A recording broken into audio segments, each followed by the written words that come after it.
ಧರ್ಮಸ್ಥಳದಲ್ಲಿ ನೂರಾರು ಶವಗಳನ್ನು ಹೂತಿಟ್ಟಿದ್ದೀನಿ ಅನ್ನುವಂತಹ ಒಂದು ವಿಚಾರ ಹೊರಬಂದಾಗಲಿಂದ ಧರ್ಮಸ್ಥಳದಲ್ಲಿ ಸಾಕಷ್ಟು ಬೆಳವಣಿಗೆಗಳು ನಡೀತಾ ಇವೆ. ದಿನಕ್ಕೊಂದು ಇಂಟ್ರೆಸ್ಟಿಂಗ್ ವಿಚಾರಗಳು ಹೊರಗಡೆ ಬರ್ತಾನೆ ಇವೆ. ಅದೇ ವಿಚಾರ ರಾಜಕೀಯ ಜಟಾಪಟಿಗೂ ಕೂಡ ಕಾರಣವಾಗಿದೆ. ಒಂದ್ ಕಡೆ ಬಿಜೆಪಿ ನಾಯಕರೆಲ್ಲರೂ ಕೂಡ ಕಾಂಗ್ರೆಸ್ ಮೇಲೆ ಮುಗಿಬೀಳ್ತಾ ಇದ್ದಾರೆ. ಇದು ಕಾಂಗ್ರೆಸ್ನ ಷಡ್ಯಂತ್ರ ಅಂತ ಹೇಳಿ ಆರೋಪಿಸ್ತಾ ಇದ್ದಂತಹ ಬಿಜೆಪಿ ಇವತ್ತು ಒಂದು ಹೆಜ್ಜೆ ಮುಂದೆ ಹೋಗಿ ಸ್ವತಃ ಸಿಎಂ ರನ್ನೇ ಟಾರ್ಗೆಟ್ ಮಾಡಿತ್ತು. ಇದೆಲ್ಲದಕ್ಕೂ ಕಾರಣ ಸಿಎಂಎ ಇದರ ಮಾಸ್ಟರ್ ಮೈಂಡ್ ಅಂತ ಹೇಳಿ ಕೆಲವೊಂದಷ್ಟು ಜನ ಬಿಜೆಪಿ ನಾಯಕರು ಹರಿಹಾಯ್ದರು. ಇದಕ್ಕೆ ಕಾಂಗ್ರೆಸ್ ನಾಯಕರು ಕೂಡ ಟಕ್ಕರ್ ಕೊಟ್ಟಿದ್ದಾರೆ. ಏನ್ ನಡೀತು ಹಾಗಾದ್ರೆ ಈ ವಿಚಾರವಾಗಿ ರಾಜಕೀಯ ಚಟುವಟಿಕೆಗಳು ಹೇಗಿತ್ತು, ಬಿಜೆಪಿ ಮತ್ತೆ ಕಾಂಗ್ರೆಸ್ ನಡುವಿನ ಮಾತಿನ ಯುದ್ಧ ಹೇಗಿದೆ, ಬನ್ನಿ ನೋಡೋಣ.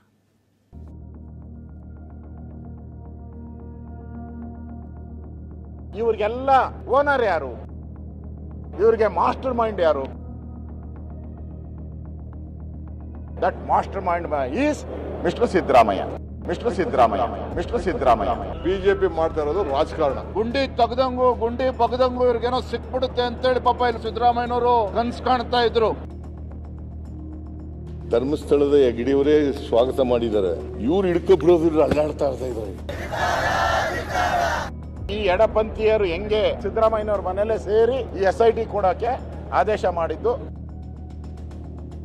SIT ಮಾಡಿದಾಗ ಮಾತಾಡ್ನೇ ಇಲ್ಲ ಬಿಜೆಪಿಯವರು. ಬಿಜೆಪಿ ವರ್ಸಸ್ ಬಿಜೆಪಿನ ಅನ್ನೋದು ಒಂದು ಡೌಟ್ ಇದೆ. ಅದು ಟುಸ್ ಗಿರಾಕಿ. ಧರ್ಮಸ್ಥಳದಲ್ಲಿ ಶವಗಳನ್ನು ಹೊತ್ತಿಟ್ಟ ಆರೋಪ ರಾಜಕೀಯ ತಿರುವು ಪಡೆದುಕೊಂಡಿದೆ. ಕ್ಷೇತ್ರದ ವಿರುದ್ಧ ಷಡ್ಯಂತ್ರ, ಪಿತೂರಿ, ಅಪಪ್ರಚಾರ ಹೀಗೆ ಸಾಲು ಸಾಲು ಆರೋಪ ಮಾಡ್ತಿದ್ದ ಬಿಜೆಪಿ ಧರ್ಮದ ಉಳಿವಿಗಾಗಿ ಧರ್ಮ ಯುದ್ಧ ಎಂಬ ಚಳುವಳಿ ಶುರು ಮಾಡಿದೆ.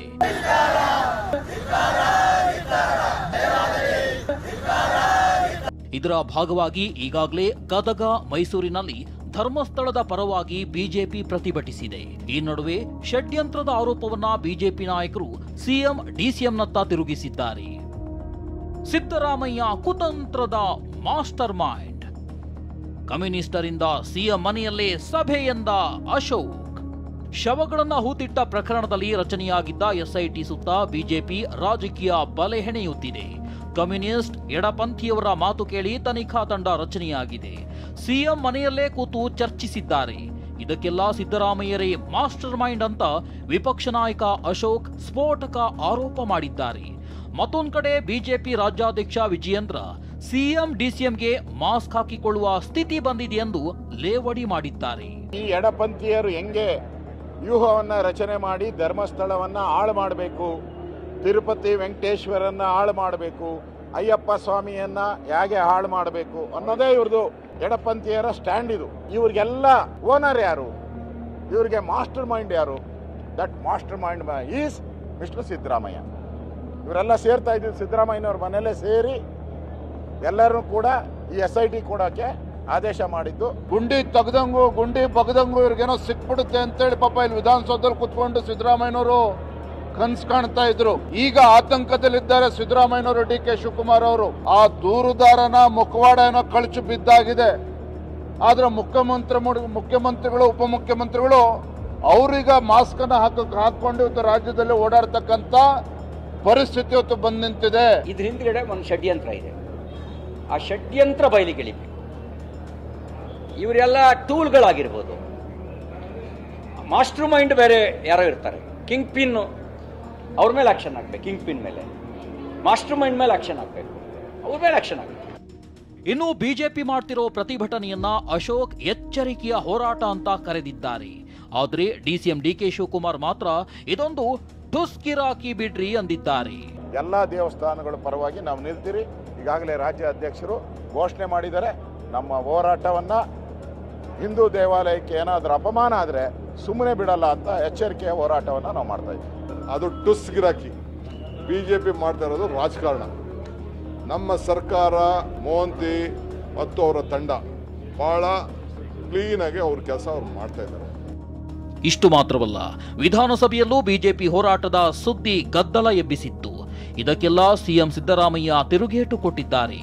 SIT ರಚನೆಯಾಗಿದ್ದಾಗ ಸುಮ್ಮನಿದ್ರು, ಮೂಳೆ ಸಿಗದಿದ್ದಾಗ ಎದ್ರು ಎಂದು ತಮ್ಮದೇ ದಾಟಿಯಲ್ಲಿ ತಿವಿದ್ರು. ಧರ್ಮಸ್ಥಳದ ಹೆಗ್ಗಡೆಯವರೇ ಸ್ವಾಗತ ಮಾಡಿದ್ದಾರೆ. ಇವ್ರು ಹಿಡ್ಕೊಬಿಡೋದಿಲ್ಲ, ಅಲ್ಲಾಡ್ತಾ ಇದ್ದಾರೆ. ಧರ್ಮಸ್ಥಳದ ಹೆಗ್ಗಡೆಯವರೇ ಸ್ವಾಗತ ಮಾಡಿದ್ದಾರೆ.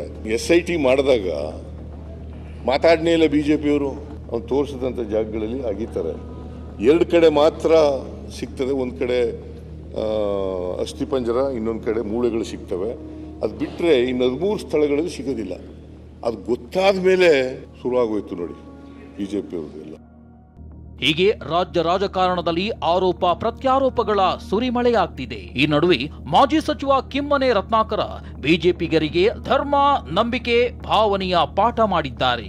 ನನಗೆ ಅನುಮಾನ ಏನಿದೆ ಅಂತಂದ್ರೆ, ಈಗ BJP ವರ್ಸಸ್ BJPನ ಅನ್ನೋದು ಒಂದು ನನಗೆ ಡೌಟ್ ಇದೆ. ಯಾಕೆಂದರೆ ಗಿರೀಶ್ ಮಟ್ಟಣ್ಣನವರು ಈಸ್ ಫ್ರಮ್ BJP. ಮೂಲತಃ ಅವರು ಇಲ್ಲೇ ಆಟಮ್ ಬಾಂಬ್ ಹಾಕಿ ಮಾಡಿ ಅದಾದಮೇಲೆ ಅವ್ರ ಮೇಲೆ ಕೇಸ್ ಆದಮೇಲೆ ಇವರು ಅವರನ್ನು ರಾಜ್ಯ ಯುವ ಮೋರ್ಚಾದ ಅಧ್ಯಕ್ಷರು ಮಾಡಿದರು. ಇವತ್ತು ಅರೆಸ್ಟ್ ಮಾಡಿದ್ದಾರೆ ಮಹೇಶ್ ಶೆಟ್ಟರು ಅವರನ್ನು. ಅವರು ಕೂಡ RSS ಇಂದ ಹೊರಗೆ ಬಂದವರು, RSS BJPಯಿಂದ ಹೊರಗೆ ಬಂದವರು. ಹುಟ್ಟಿನಿಂದ ನಾನು ಹಿಂದೂ ಧರ್ಮದಲ್ಲಿದ್ದೀನಿ, ನಾನು ಸಾಯೋವರೆಗೂ ಹಿಂದೂ ಧರ್ಮದಲ್ಲೇ ಇರ್ತೇನೆ. ದೇವರ ಮೇಲೆ ನಂಬಿಕೆ ಇದೆ. ನಂಬಿಕೆ ಮತ್ತು ಭಾವನೆ ಇದೆಯಲ್ಲ, ಇದ್ರ ಜೊತೆ ಆಟಾಡಕ್ಕೆ ಹೋಗಬಾರ್ದು. ಅದು ನಮ್ಮ ಖಾಸಗಿ. ಅದು ನಿಮಗೆ ದೇವ್ರ ಮೇಲೆ ನಂಬಿಕೆ ಇದೆ ಇಲ್ಲ ಅನ್ನೋದು ನಿಮಗೆ ಬಿಟ್ಟಿದ್ದು. ಅದು ನಾನು ಪ್ರಶ್ನೆ ಮಾಡೋಕ್ಕೆ ನಾನು ಯಾರು? ದೇವ್ರ ರಕ್ಷಣೆಗೆ ಹೋಗೋರ, ಇವ್ರ ರಕ್ಷಣೆಗೆ ಹೋಗೋರ? ನಾನು ಹೇಳ್ತಕ್ಕಂಥದ್ದು ಇವ್ರ ಸಮಸ್ಯೆ, ಇವ್ರದ್ದು ಖಾಸಗಿ ಏನಾದ್ರು ಬೇಡಿಕೆ ಇದ್ದರೆ ದೇವ್ರ ಹತ್ರ ಹೋಗಿ ಕೇಳ್ಕೊಳ್ಳಿ. ದೇವ್ರಿಗೆ ರಕ್ಷಣೆ ಕೊಡೋಕೆ ಇವ್ರು ಯಾರು? ಧರ್ಮಸ್ಥಳದಲ್ಲಿನ ಪ್ರಕರಣ ರಾಜಕೀಯ ಫೈಟ್ಗೆ ಬಿರುಸಿನ ವೇದಿಕೆ ಹಾಕಿಕೊಟ್ಟಿದೆ. ಬಿಜೆಪಿ ನಾಯಕರು ರಾಜ್ಯ ಸರ್ಕಾರದ ವಿರುದ್ಧ ಒಂದೊಂದೇ ದಾಳ ಉರುಳಿಸುತ್ತಿದ್ದಾರೆ. ಮತ್ತೊಂದೆಡೆ ಕೈಪಡೆ ಕೇಸರಿ ಕಲಿಗಳ ತಂತ್ರಕ್ಕೆ ಪ್ರತಿತಂತ್ರ ಹೆಣೆಯುತ್ತಿದ್ದಾರೆ. ಕಿರಣ್ ಹನಿಯಡ್ಕ ಜೊತೆ ಸುನೀಲ್, TV9 ಬೆಂಗಳೂರು.